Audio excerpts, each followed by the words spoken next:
வணக்கம் மக்களே! இன்னைக்கு நம்ம மார்க்கெட் இப்ப வரைக்கும் ஒரு கன்சாலிடேஷன தான் போஸ்ட் பண்ணிட்டு இருக்கு. கரண்ட்டா நிஃப்டி 50 ஒரு 23 பாயிண்ட்ஸ் வரைக்கான இறக்கத்தையும், பேங்க் நிஃப்டி ஒரு 48 பாயிண்ட்ஸ் வரைக்கான இறக்கத்தையும் டெலிவர் பண்ணிட்டு இருக்கு. மார்க்கெட் ஓப்பன் ஆனதுக்கப்புறம் கொஞ்சம் இறங்கி, அதுக்கப்புறம் அகைன் ஒரு பாசிட்டிவ்க்கு நிஃப்டி வந்தது. பட் இருந்தாலும் இப்ப திரும்ப ஒரு இறக்கத்த நோக்கி வந்து போயிட்டு இருக்கு. பட் இருந்தாலும் யுஎஸ் வெனிசுலா டென்ஷன் பெரிய அளவுக்கு நம்ம மார்க்கெட்ட பாதிச்சிருக்கான்னு கேட்டா, எந்த ஒரு பாதிப்பையும் வந்து ஏற்படுத்தல. அதாவது நம்ம நேத்து டிஸ்கஸ் பண்ணோம். இது பெரிய அளவுக்கு எந்த ஒரு பாதிப்பையும் ஏற்படுத்தாது. மேபி பாதிப்பு ஏற்படுத்துற மாரி இருந்ததுன்னா, ஓஎம்சி கம்பெனிஸ்ல ஒரு பாதிப்ப வந்து ஏற்படுத்தலாம். ஸோ இந்த ஆயில் ரிலேட்டட் கம்பெனிஸ், ஆயில பேஸ் பண்ண கம்பெனிஸ்ல ஒரு பாதிப்ப ஏற்படுத்தலாம் அப்படின்னு தான் எக்ஸ்பெக்ட் பண்ணேன். பட் இந்த மாரி எந்த ஒரு இடத்துலயுமே வந்து பாதிப்பே வந்து ஏற்படல. ஸோ நல்ல ஒரு பெர்ஃபார்மன்ஸா தான் நம்ம மார்க்கெட் பார்த்தீங்கன்னா டெலிவர் பண்ணிட்டு இருக்கு.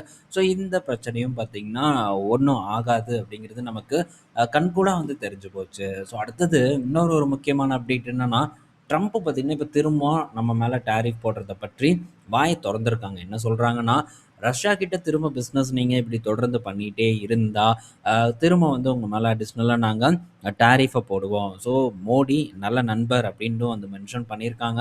அதே நேரத்தில நான் வந்து ஹேப்பியா இல்ல அப்படிங்கிறதும் மோடிக்கு தெரியும். ஸோ என்ன வந்து ஹேப்பி பண்ணணும் அப்படிங்கிற மாரி ஓப்பன் ஸ்டேட்மெண்ட்டா ட்ரம்ப் பார்த்தீங்கன்னா குடுத்துருக்காங்க. ஸோ இதெல்லாம் வந்து ரொம்ப ஓவர். ஸோ எதுக்கு இந்த ஆள சந்தோஷப்படுத்தணும் அப்படின்ட்டு தெர்ல. ஸோ அப்படி படுத்தலன்னா டாரிஃப போடுவோம். அதாவது சந்தோஷப்படுத்தணும் மீன்ஸ் நம்ம இந்த ரஷ்யா கிட்ட இருக்கக்கூடிய பிசினஸ வந்து குறைக்க சொல்றாங்க. அவங்க கூட ட்ரேட் எதுவும் பண்ணக்கூடாது, ஆயில் வாங்கக்கூடாது அப்படிங்கிற ஒரு காலம் பார்த்தீங்கன்னா ட்ரம்ப் வந்து குடுத்துட்டுருக்காரு. பட் இதெல்லாம் எங்க நடக்கும்? என்ன ஆகும்? அப்படிங்கிறத நம்ம வெயிட் பண்ணி தான் வந்து பார்த்தாகணும். பட் இந்த டாரிஃப் ஆல்ரெடி நம்ம மேல போடப்பட்டிருந்தாலும் கூட, நம்ம நாட்டு நிறுவனங்களும் நல்ல பெர்ஃபார்மன்ஸ தான் பண்ணிட்டு இருக்கு. ஸோ பெரிய ஒரு அழுத்தம் இல்ல. ஷேர் மார்க்கெட்ட பொறுத்தவரைக்கும் எந்த விதமான ஒரு ரியாக்ஷனும் இல்ல. ஸோ தொடர்ந்து பார்த்தீங்கன்னா, நம்ம மார்க்கெட் நல்ல ஒரு உச்சத்தில தான் இருக்கு. ஸோ என்ன நடக்குதுங்கிறத நம்ம தொடர்ந்து ட்ராக் பண்ணுவோம். அடுத்தது பார்த்தீங்கன்னா, இப்ப இந்த யுஎஸ் வெனிசுலா டென்ஷன் நம்ம பார்த்தோம். ஸோ இதனால ரிலையன்ஸ் அண்ட் ஓஎன்ஜிசிக்கு பார்த்தீங்கன்னா, பாசிட்டிவா இருக்கும் அப்படின்ட்டு ஜெஃப்ரீஸ் வந்து சொல்லியிருக்காங்க. இதில குறிப்பா வந்து நான் ரிலையன்ஸ தான் வந்து பார்த்தேன். ஸோ ரிலையன்ஸ்ல என்ன என்ன பாசிட்டிவா அவங்க சொல்றாங்கன்னா, 2019ல ஆல்ரெடி பார்த்தீங்கன்னா, ரிலையன்ஸ் வந்து வெனிசுலான் ஆயில வந்து வாங்கியிருக்கிறதா டேட்டா வந்து சொல்லுது. ஸோ இப்போ பார்த்தீங்கன்னா, திரும்ப வந்து அமெரிக்கா வந்து வெனிசுலாவோட ஆயில் ரிசர்வ வந்து கையகப்படுத்தி அதில சப்ளை பண்ணா, ரிலையன்ஸ் ஒரு மிகப்பெரிய ஒரு கெயின் வந்து அடையும் அப்படின்னு தான் ஜெஃப்ரீஸ் வந்து சொல்றாங்க. ஏன்னா, உலகத்துல பார்த்தீங்கன்னா, இந்த வெனிசுலன் ஆயில வந்து சுத்திகரிக்கக்கூடிய ரிஃபைனரீஸோட எண்ணிக்கையெல்லாம் பெருசா இல்லவே இல்ல. பெரிய ஒரு ரிஃபைனரி அப்டின்னா அது ரிலையன்ஸோட ரிஃபைனரியா தான் இருக்கு. அதனால நல்ல டிஸ்கவுண்ட்ல வந்து வெனிசுலன் ஆயில் அகைன் வந்து ரிலையன்ஸ்க்கு கிடைக்கும் அப்படிங்கிற ஒரு எதிர்பார்ப்ப பார்த்தீங்கன்னா, ஜெஃப்ரீஸ் வந்து செட் பண்ணியிருக்காங்க. இது ரிலையன்ஸுக்கு பாசிட்டிவா இருந்ததுனால இன்னைக்கு காலையில ஒரு 1% வரைக்கான ஏற்றத்த குடுத்தது. ஆனா, இப்ப திரும்ப பார்த்தீங்கன்னா, இறங்கு முகமா வந்து போயிட்டுருக்கு. ஸோ பெரிய ஒரு பெர்ஃபார்மன்ஸ் இல்ல. பட் இதிலிருந்து நமக்கு என்ன தெரியுது? ஜெஃப்ரீஸ் நமக்கு மறைமுகமா என்ன சொல்றாருன்னா, ஸோ வெனிசுலன் ஆயில் ரிசர்வ் பார்த்தீங்கன்னா, அமெரிக்க கைவசம் போயிரும் அப்படிங்கிறது தான் நமக்கு இந்த இடத்துல பச்சையா வந்து தெரிய வருது. ஸோ இதுக்கு தானே எல்லாமே வந்து நடந்துட்டுருக்கு. ஸோ அது சக்சஸ்ஃபுல்லா வந்து பண்ணி முடிச்சுட்டாங்க. அவங்களுக்கு வேண்டிய ஒரு ஆள அரசாங்கத்திலயும் உட்கார வைப்பாங்க. அவங்க வேண்டியத வந்து கண்டிப்பா பண்ணுவாங்க. ஆயில பார்த்தீங்கன்னா, அமெரிக்கா கையகப்படுத்தும். ஸோ இது வந்து தெரிஞ்ச விஷயம். இதே தான் உக்ரைன்ல நடந்தது. அங்க இருக்கக்கூடிய கிரிட்டிக்கல் மினரல் ரிசர்வ்ல 50% வேணும் அப்படின்ட்டுலாம் வந்து கேட்டிருந்தாங்க. ஸோ எல்லாமே பார்த்தீங்கன்னா, இவங்களுக்கு கைகூடி வந்துட்டுருக்கு. எங்க என்ன பிரச்சனை நடந்தாலும் சரி, இவங்க எந்த பிரச்சனை பண்ணாலும் சரி, அது அமெரிக்காவுக்கு தான் சாதகமா இருந்துட்டு வந்துட்டுருக்கு. ஸோ இதனால ரிலையன்ஸுக்கு ஏதாவது பாசிட்டிவா வருமாங்கிறத வெயிட் பண்ணி பார்ப்போம். ஆனா ரிலையன்ஸ் இன்னைக்கு டேல ஒரு உச்சகட்ட ரெக்கார்ட் ஹைய வந்து ரீச் பண்ணியிருக்கு. ரீச் பண்ணிட்டு அது நிலைக்கல. அங்கருந்து பார்த்தீங்கன்னா, கீழ இறங்கிருச்சு. இருந்தாலும் இன்னைக்கு டேல புது ஒரு உச்சத்த ரிலையன்ஸ் இண்டஸ்ட்ரீஸ் வந்து ரெஜிஸ்டர் பண்ணது நம்மள பொறுத்தவரைக்கும் ஒரு நல்ல மகிழ்ச்சியான ஒரு செய்தி. தொடர்ந்து வந்து ஒரு ஏற்றத்த குடுக்குமான்னு பார்ப்போம். ஸோ ஒரு காலத்துல ஆயில் தான் பெரிய அளவுக்கான ஒரு வருவாய் தரக்கூடிய ஒரு தொழிலா ரிலையன்ஸுக்கு இருந்துட்டு இருந்தது. ஆனா அத சூப்பரா வந்து டைவர்சிஃபை பண்ணியிருக்காங்க. ஸோ ஜியோ அண்ட் ரீட்டெயில் 2மே பார்த்தீங்கன்னா, வேற லெவல்ல வருமானத்தையும் குடுக்குது, லாபத்தையும் வந்து குடுத்துட்டு இருக்கு. ஸோ ஓவராலா நல்லா டைவர்சிஃபை பண்ணியிருக்காங்க. அடுத்து வரக்கூடிய நியூ எனர்ஜி பிசினஸும் இந்த அளவுக்கு ஒரு நல்ல டைவர்சிஃபைடா இருக்கும். ஸோ இத விட பெட்டர் பெர்ஃபார்மன்ஸையும் வழங்கும் அப்படின்னு தான் நான் எக்ஸ்பெக்ட் பண்றேன். பட் அதுக்கு கண்டிப்பா காலதாமதம் ஏற்படும். ஸோ இந்த ஒரு பார்வையினால தான் இதுக்கு முன்னாடி ரிலையன்ஸ் சரிவில் இருந்தபோது, இந்த சரிவ பத்தி நம்ம பெரும்பாலும் தொடர்ந்து வந்து டிஸ்கஸ் பண்ணிட்டே தான் கிடந்தோம்.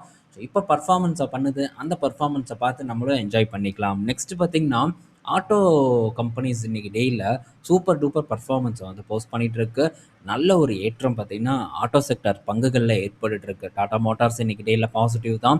மாருதி சுசுகி கிட்டத்தட்ட 1.5%, ஹீரோ மோட்டார் கப் 1.5% நோக்கி போயிட்டு இருக்கு. எய்ச்சர் மோட்டார், அதுக்கப்புறம் எம்என்டம் மட்டும் ஃப்ளாட்டாக ட்ரேட் ஆகிட்டு இருக்கு. மற்றபடி பல கம்பெனிஸும் இன்னைக்கு டேயில் நல்ல பர்ஃபார்மன்ஸை வந்து போஸ்ட் பண்ணிட்டு இருக்கு. ஸோ ரீசன் நம்ம பார்த்தோம், சேல்ஸ் வந்து எந்த அளவுக்கு வந்து போயிருந்தது, அதுவும் தொடர்ந்து ஒரு 3-4 மாசமா நல்ல ஒரு பர்ஃபார்மன்ஸை வந்து இந்த ஆட்டோமொபைல் நிறுவனங்கள் நம்ம நாட்டில் தொடர்ந்து கொடுத்துட்டு வந்துட்டு இருக்காங்க. ஸோ இதெல்லாம் சேர்ந்து ஆட்டோமொபைல் கம்பெனிஸை ஓவர் வேல்யூட் பொசிஷனுக்கு வந்து கொண்டு போயிட்டு இருக்கு. ஸோ நல்ல ஒரு பீக்கில் பார்த்தீங்கன்னா இப்போ ஆட்டோ இண்டெக்ஸ் ட்ரேட் ஆகிட்டு இருக்கு. ஆட்டோ பீஸ் எவ்வளோ பேருக்கு ஞாபகம் இருக்குன்னு தெரியல. நமக்கு 2023 பார்த்தீங்கன்னா ஒரு ரிமார்க்கபிள் இயராக இருந்தது. சூப்பர் டூப்பர் பர்ஃபார்மன்ஸ் வந்து 2023 ஏற்பட்டது. அந்த டைமில் நம்ம இந்த ஆட்டோபீஸை பற்றி டிஸ்கஸ் பண்ணியிருக்கோம். ஸோ அந்த ஒரு இதை நான் இந்த இடத்துல போடுறேன், நீங்கள் பாருங்கள். ஸோ பலரும் பார்த்தீங்கன்னா லோவில் வந்து நம்மளால் வாங்கவே முடியாது, எக்ஸாக்ட் லோவை எவனாலையும் பிடிக்க முடியாது அப்படின்லாம் சொல்லுவாங்க. அது 100% உண்மை. ஆனால் நம்ம வாங்குற இடம் லோவான இடமா அமையறதுக்கான வாய்ப்பு ரொம்பவே வந்து அதிகமாக இருக்குது. அப்படி அமைஞ்சதில் இதுவும் ஒன்று. ஏன்னா இதுக்கு முன்னாடி பல பங்குகள் பார்த்தீங்கன்னா அந்த மாதிரி அமைஞ்சிருக்கு. அதில் பார்த்தீங்கன்னா இந்த ஆட்டோபீஸும் ஒன்று அப்படின்னே நம்ம சொல்லலாம். ஸோ ஆட்டோபீஸ் அப்படின்னு பார்க்கும்போது கரெக்டாக இந்த இடத்துல தான் ஒரு ஆப்பர்ச்சுனிட்டி இருந்தது. நம்ம போட்ட டேட் பார்த்தீங்கன்னா ஏப்ரல் 1, 2023. அதுக்கப்புறம் தொடர்ந்து இந்த ஆட்டோபீஸை பற்றி டிஸ்கஸ் பண்ணியிருக்கேன். ஸோ ஆட்டோபீஸை டிஸ்கஸ் பண்ணும்போதே அந்த டைமில் எனக்கு அட்ராக்டிவான ஒரு ஆட்டோ செக்டர் பங்கு வந்து கண்ணில் பட்டுச்சு. அதுதான் மாருதி சுசுகி. ஆனால் மாருதி சுசுகியில் அந்தளவுக்கு ஒரு பெரிய ஏற்றம் வராது அப்படின்னு தான் நான் எதிர்பார்த்தேன். ஆனால் இப்போ பார்க்கும்போது ரெண்டுமே கிட்டத்தட்ட ஈக்குவலான ஒரு பர்ஃபார்மன்ஸை கொடுத்துருக்கு. என்ன இது ஒரு 135% கொடுத்துருக்கு. அது கிட்டத்தட்ட 100%க்கு மேலான ஒரு ஏற்றத்தை பார்த்தீங்கன்னா மாருதி சுசுகியும் டெலிவர் பண்ணியிருக்கு. ஸோ ஆக மொத்தத்தில் விலை உயர்ந்த பங்காக இருந்தாலும், ஸோ இதுக்கு மேலே நான் யாராவது நினச்சாலும் கூட மாருதி சுசுகி நல்ல ஒரு ஏற்றத்தை கொடுத்துருக்கு. பட் சேம் டைம் நான் ஃபோக்கஸ் பண்ணதும் பார்த்தீங்கன்னா எந்த ஒரு மிஸ்டேக்கும் பண்ணாமல் நல்ல பர்ஃபார்மன்ஸை கொடுத்துருக்கு. ஸோ இது ரிஸ்க் கம்மி அப்படிங்கிறனால தான் நம்ம இந்த ஆட்டோபீஸை பற்றி அந்த டைமில் டிஸ்கஸ் பண்ணோம். நல்ல ஒரு பர்ஃபார்மன்ஸ். ஸோ இந்த மாதிரி நம்ம பொறுத்திருந்து பொறுமையாக, மோஸ்ட்லி யாரும் வந்து கன்சிடர் பண்ணாமல் ஃபோக்கஸ் பண்ணாமல் இருக்கக்கூடிய நேரத்தில் தான் நம்ம அந்த இடத்துல நுழையலாமா அப்படிங்கிறத பற்றியும் வந்து திங்க் பண்ணணும். என்னப்பா இப்போ ஏறிடுச்சு, சரி பழைய கதையை விட இப்போ அடுத்து என்ன பண்ணலாம் அப்படின்னு கேட்டால், அடுத்து இந்த மாதிரி பெட்டர் ஆப்பர்ச்சுனிட்டி வர வரைக்கும் நம்ம வெயிட் பண்ணி தான் ஆகணும். எப்படி டிசிஎஸ் வெயிட் பண்ணி கிடச்சதோ, எப்படி இப்போ ஐடிசி வந்து கிடச்சதோ, அந்த மாதிரி புது ஆப்பர்ச்சுனிட்டிஸ் நம்மளை நோக்கி வந்துட்டே தான் இருக்கும். ஆனால் அந்த ஆப்பர்ச்சுனிட்டி வரும்போது ஒரு குவான்டிட்டி, 2 குவான்டிட்டி, 10 குவான்டிட்டின்னு வாங்கிட்டு இருந்தோம்னா கண்டிப்பாக நம்மளாலலாம் பெரிய அளவுக்கு பணமே பண்ண முடியாது. இதுதான் ரீட்டைல் இன்வெஸ்டர் பண்ணக்கூடிய மிகப்பெரிய ஒரு தவறாக இருக்குது. ஸோ சிப்பில் நம்ம அந்த மாதிரி பண்ணுறோன்னா தவறு இல்லை. ஸோ சிப்பை பற்றியும் நம்ம க்ளீனாக எக்ஸ்பிளைன் பண்ணியிருக்கோம். எந்த இடத்துல சிப் பண்ணணும், எங்கே வந்து நம்ம சிப் பண்ணக்கூடாது, லம்சம் பண்ணணும் அப்படின்ட்டு. ஸோ அதெல்லாம் நீங்கள் முன்னாடி இருந்து பார்த்துட்டு இருந்தீங்கன்னா டெஃபினட்டாக வந்து தெரியும். ஸோ அதனால் வெயிட் பண்ணி பொறுமையாக இருந்தோன்னா நல்ல ஒரு பொசிஷன் வந்து நம்ம போர்ட்ஃபோலியோவில் பில்ட் பண்ண முடியும். இதெல்லாம் வந்து லார்ஜ் கேப்பில் தான் நம்ம சொல்லிகிட்டு இருக்கோம். ஸோ லார்ஜ் கேப் நமக்கு ஓரளவு டீசெண்டான ரிட்டனை தொடர்ந்து டெலிவர் பண்ணக்கூடிய கேப்பபிலிட்டிஸ் இருக்கக்கூடிய ஒரு இடமா தான் இருந்துகிட்ருக்கு. அதனால் ஸோ பொறுத்திருந்து பொறுமையாக நல்ல நல்ல ஆப்பர்ச்சுனிட்டிஸ் வரும்போது பெட்டர் பொசிஷனை பில்ட் பண்ணுறதுக்கு நீங்கள் ட்ரை பண்ணணுங்கிறதுக்கான ஒரு எக்ஸாம்பிள் தான் இந்த ஆட்டோபீஸா வந்து இருக்குது. ஸோ நெக்ஸ்ட் அப்படின்னு பார்த்தீங்கன்னா டாடா மோட்டார் கமர்ஷியல் பற்றியான ஒரு அப்டேட் வந்திருக்கு. இன்க்ரெட் என்ன பண்ணியிருக்காங்கன்னா, வால்யூம் growth சூப்பராக இருக்கிறனால டாடா மோட்டார் கமர்ஷியல் வெஹிக்கிள் பார்த்தீங்கன்னா ரூ. 513 வரைக்கும் போகும் அப்படின்ட்டு ஒரு டார்கெட்டை கொடுத்துருக்காங்க.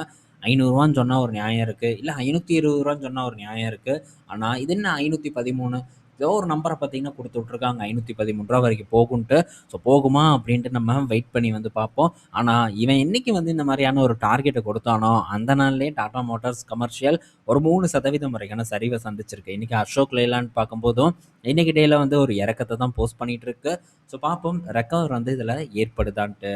ஸோ நெக்ஸ்ட் பார்த்தீங்கன்னா இன்ஃபோசிஸ் மட்டும் இல்லை, இன்றைக்கி டேயில் ஐடி பங்குகள் எல்லாமே பார்த்தீங்கன்னா அதில் பாதாளத்தை நோக்கி போயிட்டுருக்கு. குறிப்பாக இன்ஃபோசிஸ், ஹெச்சிஎல் டெக், அது விப்ரோ ரெண்டுமே, அதாவது 3மே 2% வரைக்கான ஒரு இறக்கத்தை கொடுத்துருக்கு. ஸோ இந்த வீழ்ச்சியில் டிசிஎஸ் பரவாயில்ல, ஒரு 1%க்கு உள்ளான ஒரு இறக்கத்தை கொடுத்துருக்கு. டெக் மகேந்திரா 1% வரைக்கான ஒரு இறக்கத்தை கொடுத்துருக்கு. ஸோ இப்போ என்னென்னா ஐடி பொசிஷனை வந்து ட்ரிம் பண்ண சொல்லி ஒரு அனலிஸ்ட் பார்த்தீங்கன்னா ஒரு கால் கொடுத்துருக்காங்க. ஸோ இவனுங்களுக்கு வேறு வேலை இல்லை. பட் நம்மளும் இப்போ போயிட்டு எந்த விதமான ஒரு பொசிஷனும் புதுசாக வந்து ஐடி பங்குகள்லாம் எடுக்க போகிறதில்ல. ஏன்னா ஆல்ரெடி வந்து நல்ல ஒரு ஆப்பர்ச்சுனிட்டி வந்து கொடுத்தது.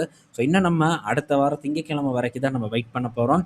ஸோ மண்டே ரிசல்ட் வந்துடும் டிசிஎஸ்க்கு. மேபி டிசிஎஸ்ல வந்து ஒரு போர்டு போடுறாங்க, ரிசல்ட் வந்து நல்லா இல்லை அப்படிங்கிற மாதிரி ஏதாவது ஒன்று ஏற்படுது அப்படின்னா, அந்த டைமில் திரும்ப நம்மளோட பேலன்ஸ் பிளானை இம்ப்ளிமெண்ட் பண்ணுறதுக்கு நம்ம ட்ரை பண்ணலாம். ஸோ நெக்ஸ்ட் பார்த்தீங்கன்னா, கூப்பிட்டு இன்னைக்கோட டெய்லியும் ஒரு 10% வரைக்கான ஒரு சரிவை வந்து கொடுத்துருக்கு. பட் இன்னைக்கு காலையில் நான் பார்க்கும்போது கிட்டத்தட்ட 15-16% வரைக்கான சரிவை கொடுத்துருந்தது. பட் இப்போ பார்க்கும்போது கிட்டத்தட்ட ஒரு 10% வரைக்கான சரிவை பார்த்தீங்கன்னா டெலிவர் பண்ணிட்டு இருக்கு. ஸோ 12% இறங்கியிருக்கு. ஸோ ரொம்ப இந்த மாதிரியான பங்குகள் எல்லாம் நம்ம ஜாக்கிரதையாக இருக்கணும். 500 மேலே ட்ரேட் ஆகிட்டு இருந்தது, இப்போ வெறும் 370 கிட்ட வந்து ட்ரேட் ஆகிட்டு இருக்கு. ஸோ நல்ல சரிவு ஏற்பட்டிருக்கு. இதெல்லாம் கண்டிப்பாக பார்த்தீங்கன்னா ஒரு மேனுப்புலேட்டட் ஸ்டாக்காக தான் வந்து இருக்கும். ஸோ இந்த மாதிரி மேனுப்புலேஷன் பண்ணக்கூடிய இடத்துக்குள்ளெல்லாம் நம்ம போகவே கூடாது அப்படிங்கிறத ரூலாக வச்சுட்டு தான் நம்ம இந்த மார்க்கெட்டில் தொடர்ந்து வந்து பயணம் பண்ணணுங்கிறத என்றைக்குமே வந்து மைண்டில் வச்சுக்கோங்க. ஸோ ஏன்னா கூப்பிட் அப்படின்ட்டு பலரும் பார்த்தீங்கன்னா இதை எந்த விலையிலையும் வாங்குறதுக்கு தயாராக இருந்தாங்க. ஏன்னா ஏறிட்டே இருக்குது. ஸோ இதனால் இது இன்னும் ஏறிட்டே இருக்கும் அப்படிங்கிற ஒரு எதிர்பார்ப்பு பலருக்கும் வந்து இருக்குது. ஸோ அந்த மாதிரியான ஒரு எதிர்பார்ப்பில் நம்ம மார்க்கெட்டை அணுகணும்னா கண்டிப்பாக மார்க்கெட் நம்மளை பெரிய அளவுக்கான ஒரு தண்டனையை வந்து கொடுத்துரும். அந்த தண்டனை நமக்கு வேண்டாம் அப்படிங்கிறத மனசில் வச்சுக்கணும். அடுத்தது பார்த்தீங்கன்னா, ஸோ ப்ரீமியர் எனர்ஜி கிட்டேருந்து ஒரு அப்டேட் வந்திருக்கு. ப்ரீமியர் எனர்ஜி அண்ட் இந்த வாரி எனர்ஜிஸ் ரெண்டுமே பார்த்தீங்கன்னா ஒரு நல்ல இறக்கத்தை கொடுத்துட்ருக்கு. இதில் ப்ரீமியர் எனர்ஜி மட்டும் பார்க்கும்போது கிட்டத்தட்ட ஐபிஓ ப்ரைஸுக்கு கீழே வந்து வந்துட்டுருக்கு. இந்த ப்ரீமியர் எனர்ஜி எனக்கு ஐபிஓவில் வந்து கிடச்சிது. ஆனால் நான் பார்த்தீங்கன்னா லிஸ்டிங் டே அன்றைக்கே வந்து இதிலேருந்து எக்ஸிட் ஆகிட்டேன். அதை பற்றியும் நம்ம அப்போவே டிஸ்கஸ் பண்ணியிருந்தோம். ஸோ இப்போ இது ஒரு நல்ல கரெக்ஷனை கொடுத்துட்ருக்கு. வேல்யூவேஷன் ஓரளவு இறங்கிட்டு வந்துட்டுருக்கு. நல்ல ஒரு வேல்யூவேஷனில் இருந்த பங்குகள் இப்போ பார்த்தீங்கன்னா வேல்யூவேஷன் கரெக்ஷன் வந்து ஏற்பட்டுருக்கு. ஸோ இங்கே மட்டும் இல்லை, இதே தான் வந்து வாரி எனர்ஜிஸ்லையும் வந்து ஏற்பட்டுட்டு இருக்கு. ஸோ வாரி எனர்ஜிஸ் பார்க்கும்போதும் இதே சேம் வேல்யூவேஷன் கிட்ட தான் இருக்குது. இன்றைக்கி டேயில் அது ஒரு 4.25%, 5% வரைக்கான ஒரு சரிவை இன்றைக்கி டேயில் வந்து சந்திச்சிருக்கு. மேபி ஒரு 18 பிக்கு கீழே போச்சுன்னா அப்போ வேணால் நம்ம இந்த வாரி எனர்ஜிஸை மட்டும் வந்து ட்ரை பண்ணலாமா அப்படி வேண்டாமாங்கிற ஒரு டிசிஷனை நம்ம எடுக்கலாம். ஆனால் ப்ரீமியர் எனர்ஜி பக்கம்லாம் நம்ம வந்து இப்போதைக்கு போகக்கூடாது. ஸோ வாரி எனர்ஜிஸ் இந்த இடத்துல வந்து ஒரு மார்க்கெட் லீடராக வந்து இருக்காங்க. இன்னும் பெரிய தலைங்கெல்லாம் உள்ளே வரலை. ஸோ உள்ளே வரும்போது இன்னும் பெரிய ஒரு அழுத்தத்தை ஏற்படுத்துமா அப்படிங்கிற ஒரு அனாலிசிஸ் எல்லாம் இன்னும் டீட்டெயில்டாக வந்து பண்ணி இந்த வேல்யூவேஷன்லேருந்து இன்னும் ஒரு பெரிய பாதிப்பு இந்த நிறுவனத்துக்கு ஏற்படுமா ஃப்யூச்சரில் அப்படிங்கிற ஒரு டிசிஷன் எல்லாம் எடுத்து அதுக்கப்புறம் தான் நம்ம ஒரு முடிவே வந்து பண்ணணுங்கிறத கண்டிப்பாக வந்து மைண்டில் வச்சுக்கோங்க. ஜஸ்ட் இன்றைக்கி இருக்கக்கூடிய பிஇ ரேஷியோ மட்டும் பார்த்து முதலீடு பண்ணுற பழக்கம் நமக்கு இல்லை. ஸோ அதனால் வெயிட் பண்ணுவோம். அந்த வேல்யூவேஷன் வந்ததுக்கப்புறம் இன்னும் வந்து நம்ம ஒர்க்கை ஃபாஸ்ட் பண்ணுவோம். அடுத்தது பார்த்திங்கன்னா 3 வங்கிகள் பற்றி டிஸ்கஸ் பண்ண போகிறோம். ஒன்று சென்ட்ரல் பேங்க் ஆஃப் இந்தியா, இவங்களுடைய அட்வான்சஸ் பார்க்கும்போது 19% க்ரோவாக இருக்குது. அடுத்தது தனலட்சுமி பேங்க்கோட அட்வான்சஸ் பார்க்கும்போது 24%, சாரி இது வந்து டெபாசிட் வந்து 24% வந்து க்ரோவாக இருக்குது. இதே நம்ம அட்வான்சஸ் பார்க்கும்போது டோட்டல் பிஸ்னஸ் வந்து ஒரு 20% வந்து க்ரோவாக இருக்குது. ஸோ அட்வான்சஸ் வந்து 24% வந்து க்ரோவாக இருக்குது. இது தனலட்சுமி பேங்க் கிட்டேருந்து வந்த அப்டேட்டு. ஸோ இந்த தனலட்சுமி பேங்க் அண்ட் இந்த சென்ட்ரல் பேங்க் நல்ல ஒரு ஏற்றத்தை இன்றைக்கி டேயில் சென்ட்ரல் பேங்க் நல்ல பர்ஃபார்மன்ஸை போஸ்ட் பண்ணலை. பட் இந்த தனலட்சுமி பேங்க் கிட்டத்தட்ட 8% வரைக்கான ஏற்றத்தை கொடுத்துருந்தது. சென்ட்ரல் பேங்க் பெரிய பர்ஃபார்மன்ஸ் பண்ணல. பட் மகாராஷ்டிரா பேங்க்கோட இந்த பிஸ்னஸ் அப்டேட்டும் நல்லா இருந்தது. அவங்களும் பார்த்தீங்கன்னா இன்றைக்கி டேயில் ஓரளவு நல்ல பர்ஃபார்மன்ஸை வந்து கொடுத்துட்டு இருந்தாங்க. பட் சின்ன பேங்க்ஸோட அட்வான்சஸ் அண்ட் எல்லாமே பார்க்கும்போது நல்ல பர்ஃபார்மன்ஸாக தான் வந்து இருந்துகிட்ருக்கு. அதே மாதிரி மற்ற பங்குகள் பார்க்கும்போதும் டபுள் டிஜிட் ஒரு 11%, ஒரு 14% வரைக்கான க்ரோத்தை பார்த்தீங்கன்னா காட்டியிருக்காங்க. ஆனால் இதில் மிஸ் ஆன ஒரே ஒருத்தன் பார்த்தீங்கன்னா யூனியன் பேங்க். நம்ம கூட இந்த வீக்கெண்டில் டிஸ்கஸ் பண்ணோம். ஸோ யூனியன் பேங்க்கோட அட்வான்சஸ் பார்த்தீங்கன்னா வெறும் 7% சிங்கிள் டிஜிட்டில் வந்து க்ரோவாக இருக்குது. பெருசாக பர்ஃபார்மன்ஸே பார்த்தீங்கன்னா யூனியன் பேங்க் கிட்ட இல்லை. இந்த யூனியன் பேங்க்கை நான் ஃபோக்கஸ் பண்ணி ரன் பண்ணிகிட்டு இருக்கேன்ட்டு நண்பர்கள் பலருக்கும் அது தெரியும். ஆனால் இந்த இடத்துல போன காலாண்டு ரிசல்ட்டும் பார்த்தீங்கன்னா சுத்தமாக நல்லா இல்லை. இந்த Q3 அப்டேட்டும் நல்லா இல்லை. மேக்ஸிமம் இந்த காலாண்டுலேயும் ஏதாச்சும் ஒரு ஃப்ளாட்டான ஒரு ரிசல்ட்டை கொடுப்பதற்கான வாய்ப்பு யூனியன் பேங்க்கை பொறுத்த வரைக்கும் இருக்குதுன்னு நான் நினைக்கிறேன். ஸோ ரொம்ப சுமாரான என் கண்ணில் பட்ட Q3 அப்டேட்டுனா அது யூனியன் பேங்க் ஆஃப் இந்தியா தான். ஆனால் இன்றைக்கி டேயில் 3% வரைக்கான ஒரு ஏற்றத்தை யூனியன் பேங்க் பார்த்திங்கன்னா சந்திச்சிருக்கு.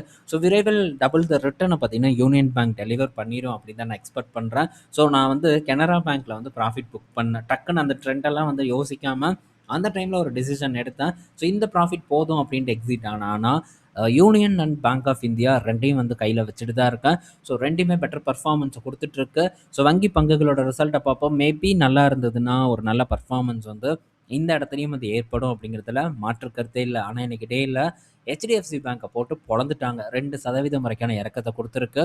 அதே மாதிரி ஆக்சிஸ் அண்ட் ஐசிஐசிஐ பார்க்கும்போது 1%க்கு மேலான ஏற்றத்தை கொடுத்துருக்கு. அதே மாதிரி இன்னொரு முக்கியமான விஷயம் இருக்கு.